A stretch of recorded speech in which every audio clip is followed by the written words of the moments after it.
Pemirsa, Presiden Jokowi langsung tancap gas setelah dilantik akan segera memperkenalkan kabinetnya esok pagi. Nah, siapa nama-nama Menteri Jokowi? Apakah semua dari koalisi pengusung atau ada dari luar dari koalisi? Nah, untuk membahasnya kita akan berbincang dengan 5 orang narasumber. Di studio telah hadir ada Bang Andre Rosiade, Wasekjen Partai Gerindra. Bang Andre, selamat malam Bang. Selamat malam. Terima kasih telah hadir. Ada juga Mas Burhanuddin Muhtadi, Direktur Eksekutif Indikator Politik Indonesia. Mas Burhan, selamat malam. Malam, Rory. Selamat datang kembali. Mbak Andi Nurpati, Wasekjen Partai Demokrat.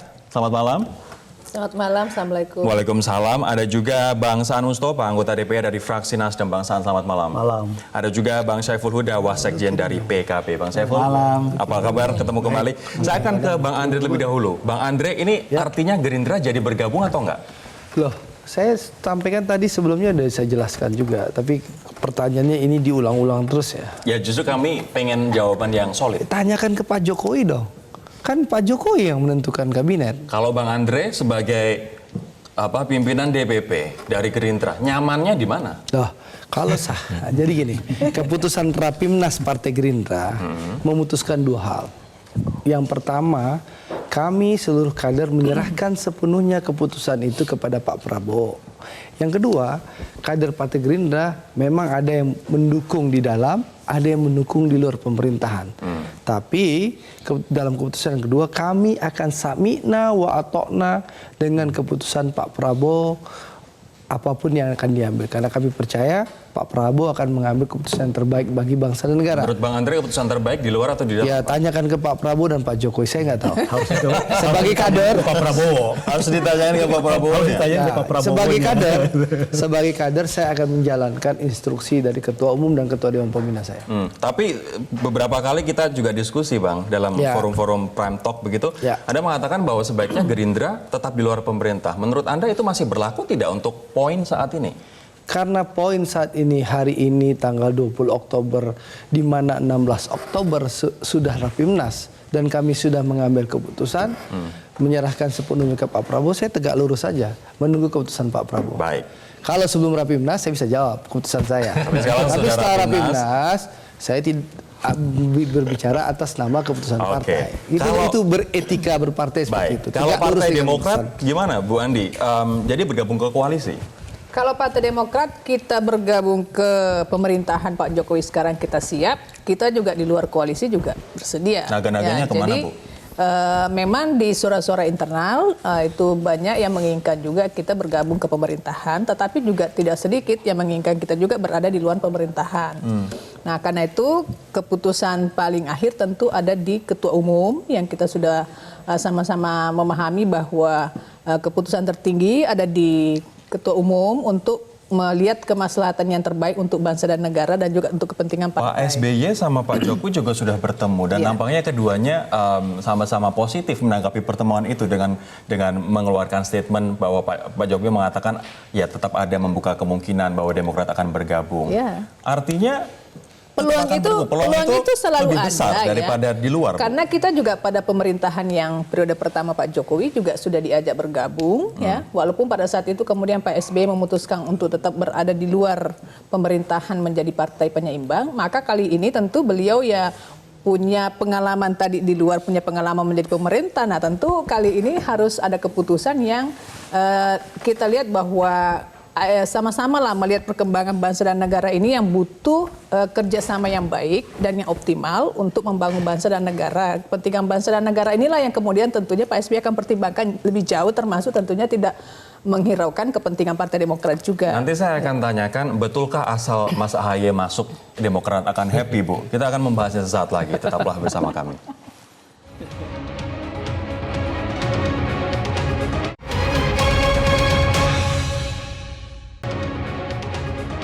Kembali ke Bu Andi sekarang, mohon maaf tadi jabatannya Wakil Ketua Bapilu dari Partai Demokrat. Bu Andi, benarkah selama ini spekulasi mengatakan bahwa asal Mas AHY masuk jadi menteri, udah deh, Demokrat happy? Enggak juga lah ya. Kita memang senang kalau Mas AHY juga bisa mendapatkan sebuah posisi ya, apabila memang Partai Demokrat bergabung ke pemerintahan. Untuk 2024, Bu? untuk 2024 ya nanti kita lihat kan ke depan. Tentu kita Mas Ahaye salah satu aset atau sumber daya manusia atau kader terbaik ya di Partai Demokrat, dan kemarin sudah diberikan kepercayaan menjadi Ketua Komandan Kogasma, dan saat ini alhamdulillah Mas Ahaye sudah bergabung ke DPP Partai Demokrat sebagai Wakil Ketua Umum. Nasdem gimana Bang Saan? Apakah akan happy saja menerima anggota koalisi baru ke dalam pemerintahan? Ya, bagi Nasdem selama Pak Jokowi memerlukan dan membutuhkan partai di luar koalisi untuk gabung dalam kabinet ke depan tidak ada masalah. Tapi memang ada catatan bagi kita seperti tadi Mas Andre maupun Ibu Nurpati, ketika mereka gabung itu harus benar-benar solid. Jangan juga nanti ketika gabung tapi mereka memainkan dua peran ganda. Kita punya pengalaman di pemilu lalu, kan banyak pengalaman memainkan peran ganda. Peran ganda tuh gini, apalagi tadi kalau misalnya dari pengakuan Bang Andre maupun Ibu Nurpati bahwa di dalam tubuh Gerindra maupun Demokrat itu kan ada yang pro kepada gabung dengan pemerintah maupun ada yang kontra. Anda melihatnya ada tendensi ke situ tidak? Kalau misalnya isu-isu yang tidak populis misalnya, Bang misalnya kalau tadi lihat dari apa yang disampaikan, maka saya menyatakan bahwa gabung itu harus solid 100%. Tidak boleh nanti memerankan ganda. Tadi ketika enak ngaku koalisi, ketika ada hadapan dengan soal-soal yang sangat kritis dan itu bertentangan dengan isu-isu populis, seakan-akan memainkan peran ganda Bang Andre, di oposisi. Nah, ini yang kita khawatirkan. Gerindra menanggapinya, Bang. Partai Gerindra alhamdulillah partai yang sangat-sangat solid. Ya, kalau A kata Ketua Dewan Pembina atau Ketua Umum Pak Prabowo, sampai akar rumput kita A. Itu Partai Gerindra. Ini maksudnya apa? Per isunya atau sikap loyal kepada Jokowinya? Loh, loyal tuh pada bangsa dan negara, Mas. Bukan sama perorangan, ya. Itu satu ya. Yang kedua, sampai saat ini ya kami itu belum memutuskan, Pak Prabowo belum memberikan instruksi apa-apa ke kami, dan Pak Jokowi juga belum mengumumkan apa-apa. Kita tunggu sajalah. Ya, itu satu. Yang kedua, tapi saya ingin tegaskan, Partai Gerindra siap membantu berkontribusi pada pemerintah 2019-2024, baik di dalam maupun di luar. Itu satu ya. Tapi nggak akan peran ganda. Yang kedua, saya ingin tegaskan, Partai Gerindra adalah partai yang sangat solid itu. Ya, partai yang sangat solid. Kita punya 78 kursi di DPR, signifikan loh. Yang kedua, partai kami tidak pernah dalam sejarah Republik Indonesia beda kata A dengan perbuatan. Itulah Partai Gerindra. Dan Bang Andre, Pak Jokowi yang namanya menteri itu harus loyal pada presiden, karena presiden yang memilih. Mas Rory, saya tahu. Dan presiden tujuannya adalah membangun bangsa dan negara. Mas, saya kasih tahu ya. Pak Jokowi tahu persis siapa Partai Gerindra, karena Gerindra lah yang mencalonkan Jokowi jadi Bang Saan teryakinkan tidak dengan jawaban ini? Loyal itu bukan sama presiden tapi sama bangsa dan negara. Ya itu kan tadi kalimat-kalimat yang saya katakan Bang Saan penuh gini, multitafsir gitu ya. Saya ingin sampaikan agak aneh kalau kami Gerindra sebentar saya harus jelaskan ya, saya harus jelaskan. Agak aneh kalau Mas Rory memaksa saya menyatakan harus loyal sama presiden. Orang kita belum ada komitmen apa-apa sama Pak Jokowi. Gitu loh. Bang Saan. Clear dong. Gini, ini kan keputusannya kan nanti kita lihat besok ya. Tapi ini kan kita sedang bukan berandai-andai, tapi sudah hampir ini kan hitungan jam. Ini udah tinggal ini aja kan. Dan kalau misalnya dari sikap-sikap selama ini terkait dengan Gerindra maupun dengan Demokrat, ini kan tidak dalam posisi yang istilahnya mengatakan saya di dalam atau saya di luar. Artinya Anda ragu pada Gerindra? Itu kan selalu dalam posisi saya selalu menyerahkan kepada Pak Jokowi. Pak Jokowi mau mengajak, ya kami siap, pun nggak apa-apa. Nanti saya akan tanyakan setelah jeda Bang Saan, apakah ini artinya Nasdem dan Bang Saan ragu pada komitmen Gerindra apabila nanti bergabung pada pemerintahan? Atau satu lagi pertanyaan, ini juga berlanjut pada Demokrat. Bukan hanya ragu. Oke. Bukannya ragu, tapi ikhlas nggak gitu loh. Kita akan kembali sesaat lagi. Ragu, ikhlas nggak? Bang Saiful nanti ya Bang Saiful.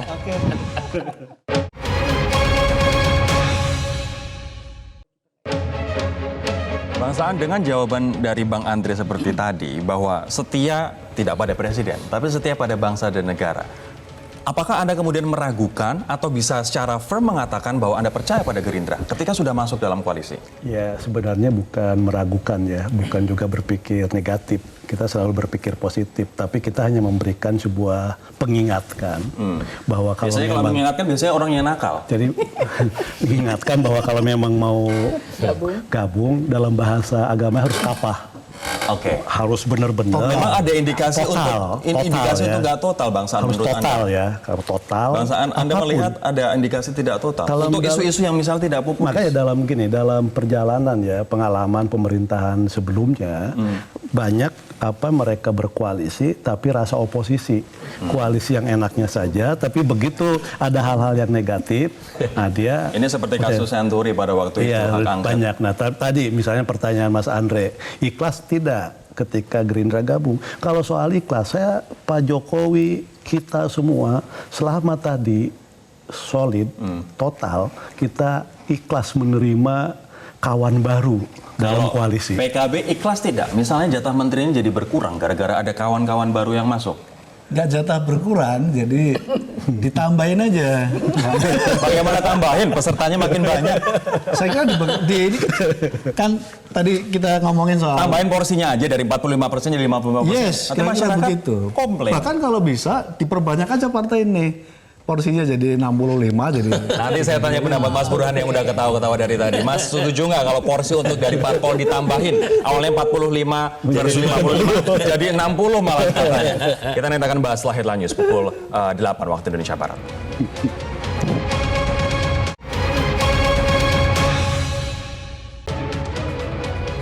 Saya akan kembali ke Mas Burhan. Mas Burhan, kalau misalnya koalisi pesertanya semakin banyak, kemudian otomatis jatah-jatah menteri dari peserta koalisi akan kemungkinan berkurang. Tadi Mas Saiful mengatakan ya tambah saja kemudian jatah menteri untuk parpol. Ini menurut Anda ide yang baik atau ide yang buruk?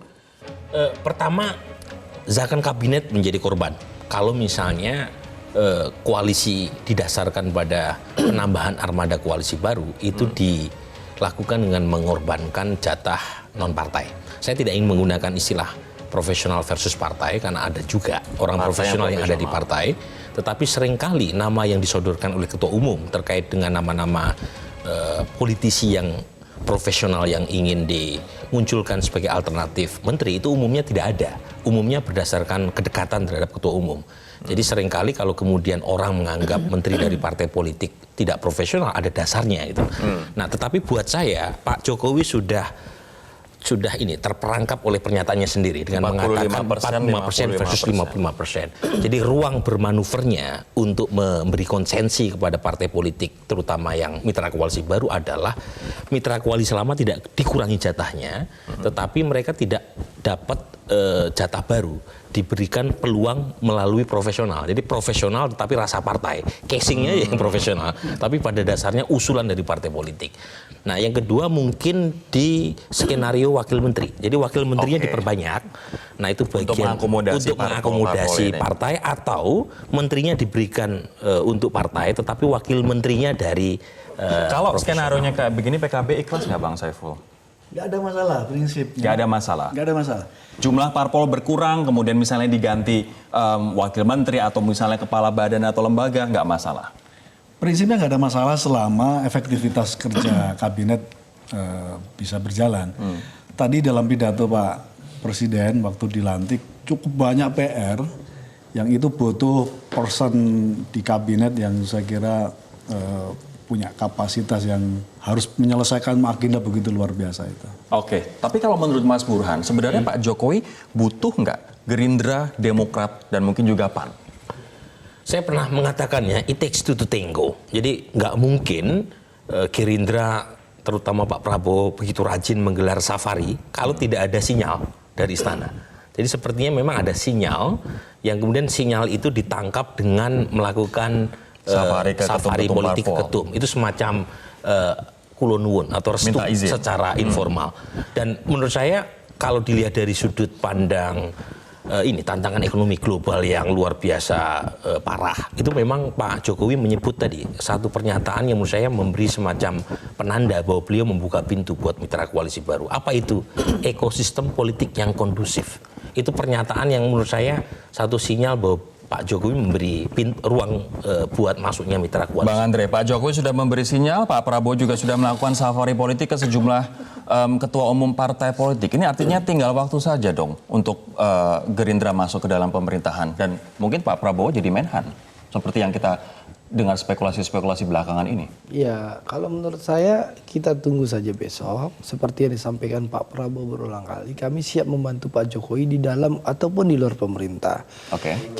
Itu satu. Tapi nggak loyal sama presidennya. Loh, Mas Rory bertanya tadi, Anda loyal nggak sama presidennya Pak Jokowi? Kalau kami belum masuk ke kabinet, gimana kami diminta loyal? Kalau nanti sudah masuk, Bang. Loh, kan saya sudah sampaikan, Gerindra itu adalah partai yang selalu memegang komitmen. Jadi clear itu.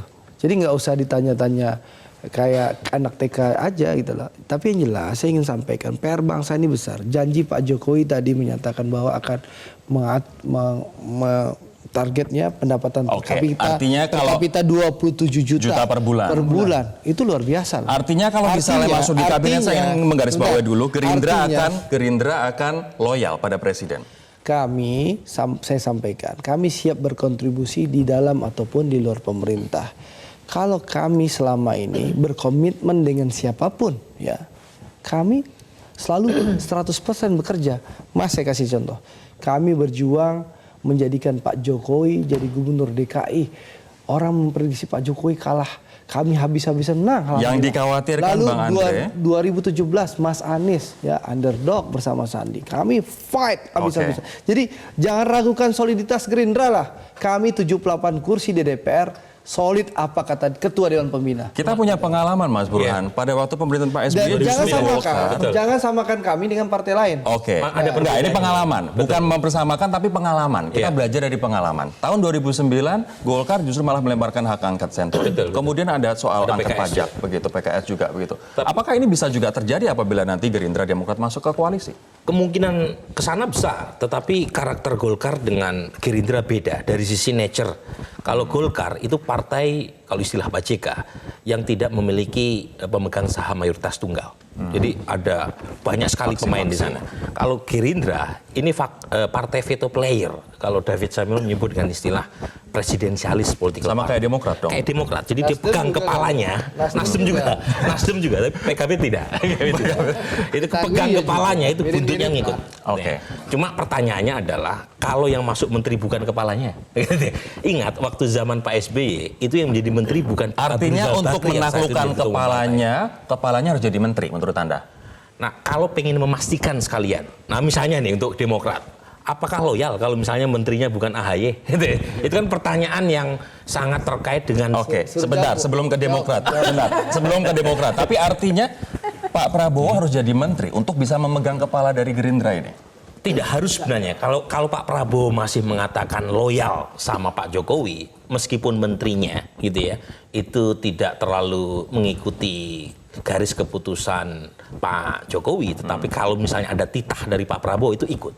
Masalahnya kan untuk kasus Golkar lain. Kasus Golkar itu yang menurut saya membedakan Golkar dengan Gerindra. Meskipun lagi-lagi buat saya lebih baik gitu ya partai yang kalah itu berada di luar. Kalau itu panduan etis, ada politiknya. Ada politik, karena namanya ada politik itu ketika mereka kampanye habis-habisan di Pilpres, kemudian setelah Pilpres mendekat kue kekuasaan, itu saya nggak membayangkan Bung Andre Rosiade itu bisa jadi Ali Mokhtar Ngabalin kedua.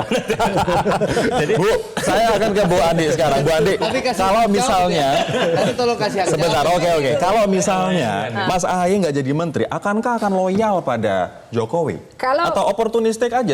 Mana kebijakan yang menguntungkan kan Demokrat? Pengalaman presiden 2 periode, kita merasakan bagaimana koalisi yang tidak begitu solid 100%. Kita merasakan itu dan saya kira Pak SBY nggak mau itu terulang kepada presiden yang lain, ya.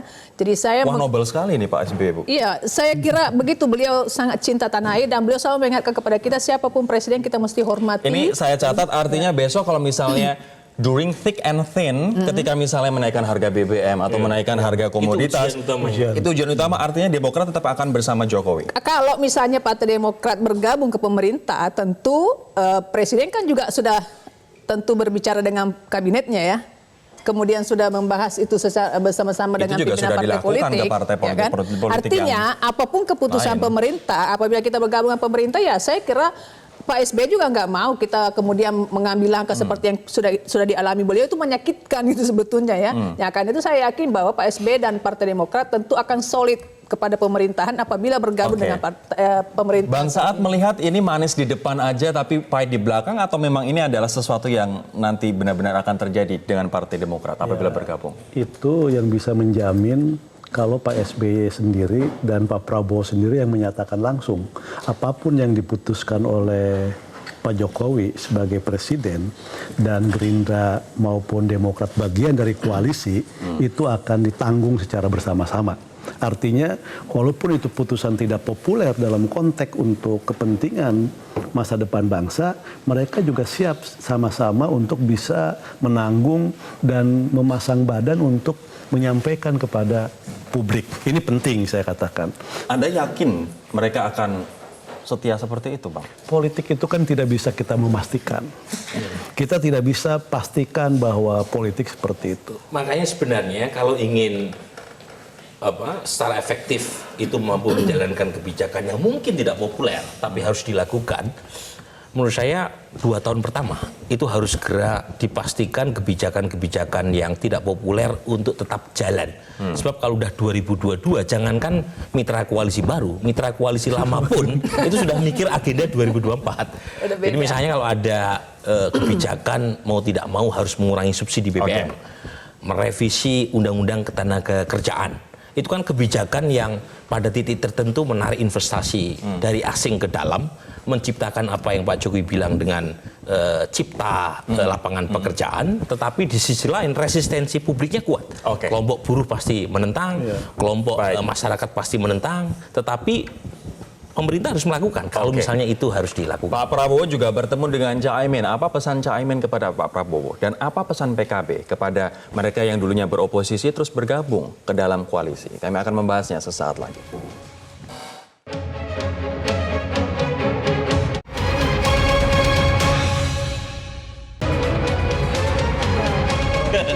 Saya akan ke Bang Saiful lagi. Ada nggak keuntungan PKB dengan bergabungnya Gerindra dan Demokrat ke koalisi, Bang? Ada.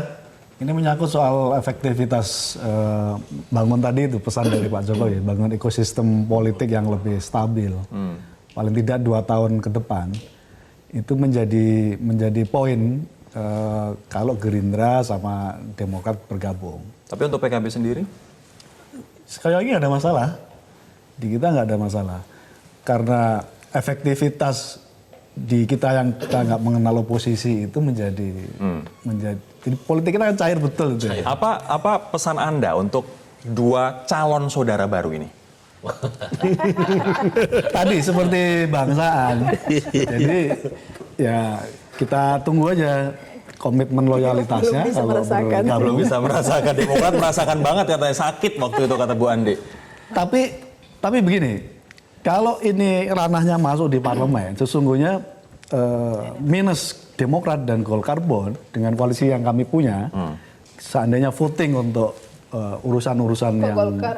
Gerindra dengan Gerindra masih menang, maksudnya 60,7%. Iya, Masih tapi kalau menang. satu partai besar di situ yang kemudian mengambil langkah yang berbeda, lewat gitu Ya. loh. Pertimbangan politisnya pasti ada tadi exit politiknya namanya itu. counter Misalnya balancing. nih ya, Golkar mengambil sikap berbeda, itu luar biasa. Kemudian Karena suaranya besar. Ya. enggak, artinya kalau kami solid pun, gitu loh. Iya. Kami yang solid ini, yang pengusung Umpamanya solid. suatu saat kemudian ada Nah, satu tapi partai kemudian besar soliditas koalisi pun juga bisa saja berubah. Namanya juga politik yang seperti tadi yang Mas disampaikan Burhan Mas bilang, Burhan. begitu 3 tahun ini berlalu menjelang Akan lari 2024 udah sendiri-sendiri. beda gitu. Itu sejarah kabinet kita nggak pernah solid 100%. Nah karena itu saya tidak membayangkan akan misalnya seandainya gabung lalu akan solid. Apalagi kabinet ini akan mengantarkan tahun 2024 yang pada titik nol dalam konteks semua politik. Oke, akan mulai dari nol semua. Tapi yang calon presiden terkuat itu ya wapres menjabat. Oke, Bang Andre, tapi sebelum ke situ, saya ingin tanya terlebih dahulu. Banyak yang susah untuk membayangkan ketika dulu pertarungan Pilpres kita tahu seperti itu, terpolarisasi, sekarang kemudian Pak Gerindra kok melakukan safari politik dan bisa saja besok diumumkan bahwa Pak Prabowo jadi menteri, bisa saja misalnya. Apa yang ingin disampaikan dari Gerindra kepada para pendukungnya, Bang? Jadi gini, saya ingin jelaskan soal safari kebangsaan. Pak Prabowo bertemu dengan Pak Surya Paloh, Pak Erlangga, Cak Imin, Pak Suharto, Bu Mega, berkeliling itu dalam rangka safari kebangsaan. Bangsa kita ada polarisasi kemarin. Lalu sekarang tantangan tuh ada dua yang besar. Tantangan ancaman ekonomi, resesi ekonomi dunia. Yang kedua adalah ancaman keamanan nasional. Untuk itu Pak Prabowo sebagai seorang negarawan, beliau berkeliling membangun safari atau silaturahim kebangsaan. Setuju Mas motivasinya itu Mas Burhan. Sebentar, agar kita bersatu meskipun kita berbeda pilihan, meskipun ada di dalam atau di luar Ini mulia pemerintah. sekali tujuannya Mas Burhan. Mas Rory, karena Sebentar. memang Pak Prabowo memang patriot bangsa ini Oke, gitu loh. Mas Burhan silakan analisanya. Itu bedanya. Kalau dinyatakan apakah dalam pertemuan setengah kamar dengan ketua umum partai koalisi ada pembicaraan partai politik, jelas tidak ada. Udah diakui sama Bang Surya, Ya, ya. diakui sama Caimin. Ya. Tetapi dalam politik Jawa itu namanya pasemon. Jadi maksud atau substansi pertemuan itu tidak harus dikatakan, Gesturnya aja. gesternya aja. Jadi politik Jawa itu penuh dengan simbol gitu ya. Jadi dengan hadir itu ada pesan politik yang tersirat tanpa harus dikatakan. Pesannya Itu masuk. apa ini yang ingin disampaikan? Aku pengen bergabung loh gitu. Pesannya tadi saya sebut sebenarnya ada pernyataan yang ditangkap publik bahwa Pak Prabowo dan Gerindra itu ingin melakukan semacam kulonwun secara politik. Jadi meskipun belum tentu diterima, belum tentu Pak Jokowi mengiyakan apa yang diinginkan, tetapi semangat itu ada. Meskipun lagi-lagi ya, ini kan kita bicara selalu atas nama perspektif elit. Coba kalau ditanya dalam survei, umumnya masyarakat setuju loh Gerindra masuk dalam koalisi. 75%. Nah, Setuju untuk masuk. iya, Tapi meskipun untuk yang kalau- tidak setuju, saya ingin tanya sekarang ke Bang Andri. kalau di Zoom yang tidak setuju memang basis Gerindra. Nah, ini penting juga. Apa yang Itu disampaikan datanya Bang Andre kepada yang tidak setuju? Kalaupun misalnya Gerindra Saya jadi tidak gabung. bisa berandai-andai karena kan keputusan belum diambil. Nanti kita akan bahas. Yang jelas kami seluruh kader Partai Gerindra ya, akan sami'na wa ata'na apapun keputusan Pak Prabowo. Ya, kalau seandainya kita di luar, kita loyal akan keputusan Pak Prabowo. Kalaupun nanti kita diputuskan oleh Pak Prabowo, kami di dalam pemerintahan, tentu kami akan loyal dengan keputusan Pak Prabowo. Berarti kalau seandainya Gerindra di dalam pemerintahan, harus dipastikan bahwa Gerindra bermanfaat bagi jalannya pemerintah dan bermanfaat bagi rakyat. Oke. Itu. Kalau Demokrat gimana menjelaskan? Publik bisa menerima alasan Gerindra masuk pemerintah. Bang. Kalau itu terjadi. Kalau Demokrat gimana, Bu? Apanya? Menjelaskan kepada konstituen, menjelaskan kepada masyarakat setelah kemarin benar-benar terpolarisasi, mungkin lebih mudah bagi Kalau bagi kita Demokrat. Demokrat tentu lebih Demokrat sederhana kan- ya, karena kita Demokrat kan kan nggak punya cabut juga duluan. nggak punya capres cawapres dari Partai Demokrat, itu satu hal. Tentu sangat bebannya berbeda dengan Partai Gerindra. Yang kedua, ya memang kita melihat bahwa karena kita berada pada posisi nasionalisnya itu menjadi simbol Partai Demokrat, maka tentu kita akan mengutamakan kepentingan bangsa dan negara di atas kepentingan partai politik. Nah, karena itu kita akan menjelaskan juga kepada konstituen kita bahwa apapun keputusan Pak SBY sebagai ketua umum, tentunya ini sudah dipertimbangkan matang-matang demi untuk kepentingan yang lebih besar dibandingkan dengan hanya Kepentingan mengingat Mas AHY. hanya mengingat dengan Kepentingan pilpres Mas yang AHY, Bu. kemarin. Kepentingan Mas AHY. bukan? Mas AHY itu kan bagian dari Partai Demokrat ya. Jadi tidak hanya karena Pak Semua ketawa Jokowi, ya. nampaknya setuju aja nih Iya. dengan Saya kira dengan tidak ada. Mas AHY premis itu ini. adalah satu aset kami yang Bu, boleh punya tanya kualitas satu, yang Bu? luar biasa. Kalau Pak Jokowi tidak menunjuk AHY jadi menterinya, tapi figur lain di Demokrat terima nggak kira-kira? Kita kembali kepada Pak Ketua Umum juga bahwa apapun tentunya sudah dibicarakan baik-baik dengan Pak Jokowi dan Pak Jokowi tentunya juga sudah mempertimbangkan dengan baik-baik. Oke. Kalau itu saya kira kembali kepada tujuan utama kita adalah bergabungnya misalnya Partai Demokrat nantinya apabila bergabung atau diajak bergabung oleh Pak Jokowi tentunya sudah dipertimbangkan dengan matang oleh Oke, artinya kembali ke Pak SBY kalau ya. misalnya nanti tidak Mas AHY yang ditunjuk itu kan. Ini waktu kita singkat sekali, saya akan terakhir ke dua tokoh yang partainya berdarah-darah dan juga sama-sama menangis pada waktu perjuangan Pilpres kemarin. Apa pesan Anda untuk calon-calon saudara baru ini dalam koalisi, Bang? Sekali lagi penegasan. Ya tadi pesan kita memang pertama kalau Pak Jokowi membutuhkan dan menarik mereka dalam koalisi, tadi masuk itu harus totalitas. Tidak boleh berperan ganda dalam arti ketika ada keputusan yang tidak populer, dia ingin menyelamatkan diri dengan alasan ini untuk kepentingan rakyat. Ini atas nama rakyat. Siap-siap berdarah-darah bersama lagi dalam pemerintahan. Itu. Jadi kita ingin benar-benar total. Bisakah itu dijamin? Terakhir, Mas. Tidak ada jaminan dalam sistem presidensial multipartai ekstrim. Jadi dalam sistem presidensial multipartai ekstrim itu koalisi selalu bersifat cair dan semi permanen. Jadi kalau misalnya ada koalisi dua kaki, ada duri dalam daging koalisi, itu pada dasarnya kutukan sistem presidensial. Kutukan sistem presidensial. Ini sesuatu yang tidak bisa dihindari. Tidak bisa siapapun dihindari. Nah, presidennya. di situ gunanya presiden. Presiden itu harus bisa meminimalisir kutukan tadi dengan menciptakan disiplin koalisi yang kuat, monitoring koalisi yang kuat, dan leadership. Kalau Kita misalnya nantikan. tidak menampilkan leadership yang kuat, dia akan dipermainkan oleh koalisi. Kita nantikan bersama-sama besok pagi adalah pengumumannya dan apakah jadi Gerindra dan juga Demokrat masuk dan seperti apa kemudian loyalitas mereka kepada Presiden Jokowi. Kita juga tidak ingin tentunya seperti tahun 2009 ketika Demokrat berkuasa kemudian ada partai-partai yang justru dalam tanda kutip menusuk dari belakang. Tapi terima kasih teman-teman, kita tunggu bersama pengumuman kabinet besok pagi oleh Presiden Joko Widodo. Bang Andre, Mas Burhan, teman-teman terima kasih. Demikianlah perbincangan kami di Prime Time News. Saya Rory Asyari mewakili teman-teman yang bertugas mengucapkan terima kasih atas kebersamaan Anda. Sampai jumpa. Thank you, Mas.